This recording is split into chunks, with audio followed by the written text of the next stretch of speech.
दोस्तों मैं इसमें नेशनल हाईवे पर हूँ। ये जो 4 लेन का हिस्सा है जो कि पूरी तरह से जलमग्न हो गया था, पूरी तरह से ध्वस्त हो गया था ये शीरड होटल के पास। और आज देखिए इसको, यह बहाल हो गया है, छोटी गाड़ियों के लिए भी, बड़ी गाड़ियों के लिए भी। तो आप देख सकते हैं कि कितना लंबा स्ट्रेच है ये। लगभग 200-250 मीटर का जो रास्ता था पूरी तरह से जलमग्न हो गया था, पूरी तरह से नष्ट हो गया था, पूरी तरह से क्षतिग्रस्त हो गया था। रास्ते का नामो निशान नहीं था। जो यहाँ डंगे लगे हुए थे पूरी तरह से वो बह गए थे। और उसमें ऐसा लग रहा था कि शायद ये रास्ता बनेगा या नहीं बनेगा। लेकिन ये जो national highway authority of India ने जो इस चुनौती को जिस पैमाने पर लिया, जिस मनोबल से लिया, तो मैं तो इनकी बहुत तारीफ़ करता हूँ। कुछ लोग तो इनको क्रिटिसाइज़ भी कर रहे हैं कि इनकी गलती से भूस्खलन हो रहे हैं। लेकिन दोस्तों, मैंने पहले ही बताया है कि प्रकृति के आगे बड़ी से बड़ी एजेंसी फेल हो जाएगी, बड़े से बड़े साइंटिस्ट फेल हो जाएगा, बड़ी से बड़ी जो आपकी योजनाएं फेल हो जाएंगी। और अब आप देख सकते हैं कि युद्ध स्तर पर काम चला हुआ है। ये देखो कितने वर्कर्स काम कर रहे हैं यहाँ। ये जो होटल है, शायद इसने भी दीवार लगाने का काम शुरू कर दिया है, जेसीबी लगा हुआ है। तो साथों साथ रोड का काम भी चला हुआ है और होटल की दीवार का भी काम चला हुआ है। अब दोस्तों, मेरे अनुसार अब यहाँ, क्योंकि 2023 में भी यह पोर्शन डैमेज हुआ था, 2025 में भी हुआ था अगस्त के महीने में। अब इनको सोचना पड़ेगा कि भी किस प्रकार से इस पोर्शन को इस प्रकार से बनाया जाए कि चाहे कितनी भी बाढ़ आ जाए,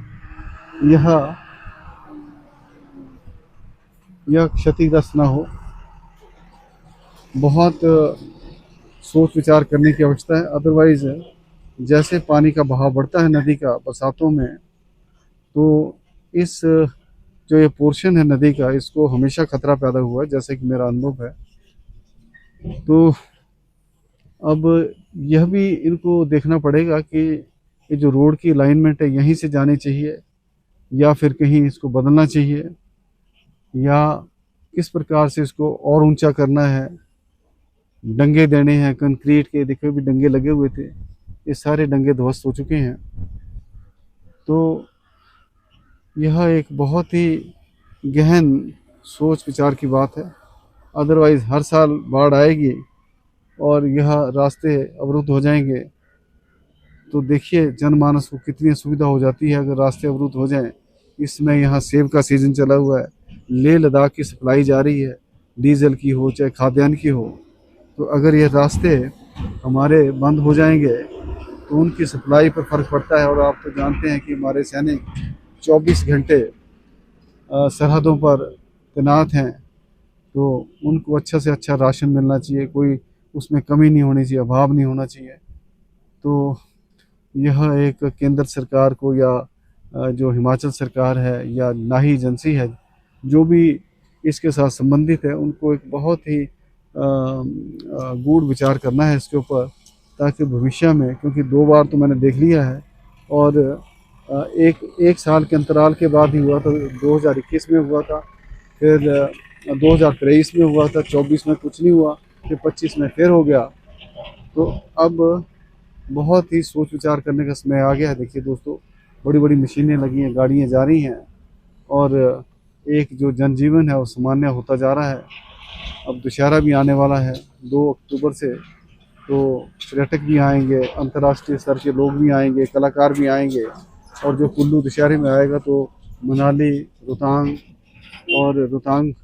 और जो आपकी अटल टनल है, फिर उसके बाद शिलांग की तरफ तो जरूर जाएगा।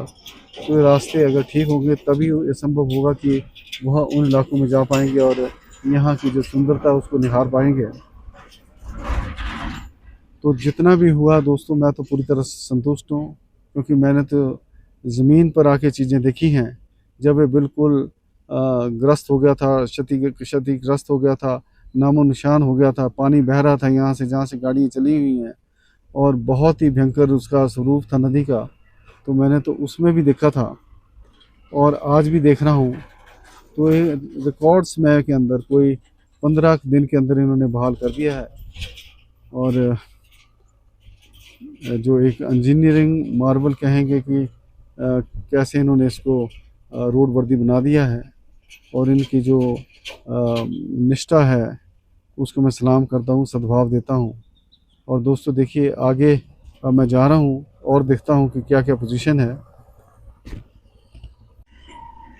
अब यहाँ डंगे लगाए जा रहे हैं, ग्रेट वॉल, और कितनी लेबर लगी हुई है दोस्तों इसमें। मैं ऑलमोस्ट सेंटर में हूँ, जो रोड बह गई थी। ये देखिए अगली तरफ भी देखिए कितनी लंबाई है इसकी। तो मेरे को लगता है 300 मीटर की जो रोड थी पूरी बह गई थी। और ये देखिए नदी इसमें कितनी शांत है, इसका कुछ पानी इधर से गुजरा है। और ये देखिए जो होटल है, ये होटल सीरड है, बहुत ही सुंदर होटल। देखिए बहुत नज़दीक से मैं दिखा रहा हूँ, बिल्कुल इसके सामने से। और इन्होंने भी अपना काम शुरू कर दिया, डंगे का मशीन लगी है। देखिए इस तरफ आगे भी कुछ शायद इस होटल का पोर्शन है, हट से बने हुए हैं या कॉटेजेस हैं, तो इनको भी खतरा पैदा हुआ दोस्तों। तो ये प्रकृति का जो कहर है ये दिन प्रतिदिन बढ़ता ही जा रहा है।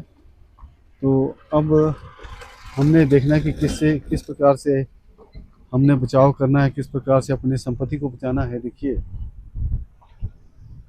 बहुत ही सुंदर होटल है, देखिए प्रेस्टिजियस होटल, और एक कॉटेज ऊपर बनी हुई है। देखिए बहुत सुंदर कॉटेज है।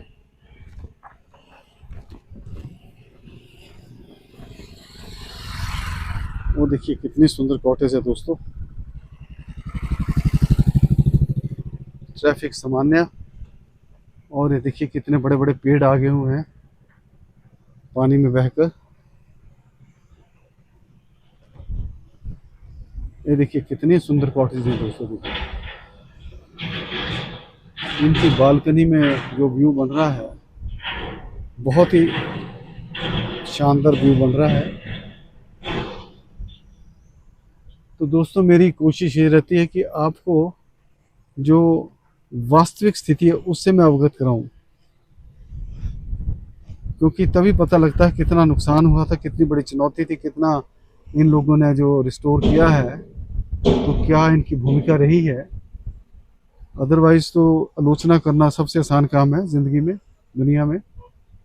कोई भी चीज़ अच्छी भी होगी तो उसमें भी आप कोई ना कोई दोष निकाल दोगे। ये देखिए होटल के पीछे बगीचा है और आगे नदी है, तो लोकेशन नंबर 1।